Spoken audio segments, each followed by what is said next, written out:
வணக்கங்க. இன்னைக்கு வீடியோல என்ன பார்க்க போறோம்னா பாலக்கீரையை வச்சு ஒரு போண்டா செய்ய போறோம். வாங்க பார்க்கலாம். தேவையான பொருள் வந்து ஃபர்ஸ்ட் ஒரு கப் கடலை மாவு போட்டுக்கலாம். அப்புறமா வந்து அரை கப் வந்து அரிசி மாவு. நல்லா ஒரு பெரிய வெங்காயம் வச்சிருக்கேன். அதை நல்லா சின்ன சின்னதாக கட் பண்ணி போட்டுக்கலாம்.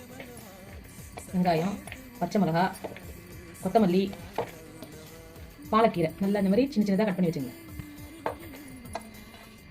இஞ்சி பூண்டு கொஞ்சம் நல்லா இடிச்சு வச்சிருக்கேன். இது சேர்த்துங்க.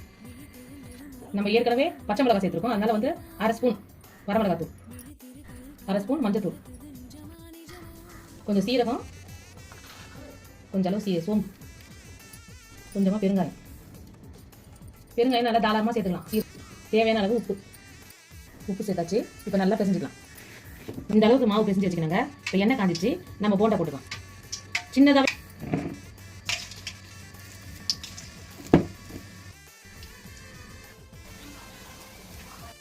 இப்போ எல்லாம் ரெடி ஆயிடுச்சுங்க. எடுத்துடலாம். நல்லா சாஃப்டாக இருக்குதுங்க. நல்லா கொத்தமல்லி வாசனை, பாலக்கீரை டேஸ்ட்டு ரொம்ப நல்லா இருக்குது. நீங்கள் வீட்டில் ட்ரை பண்ணி பாருங்கள்.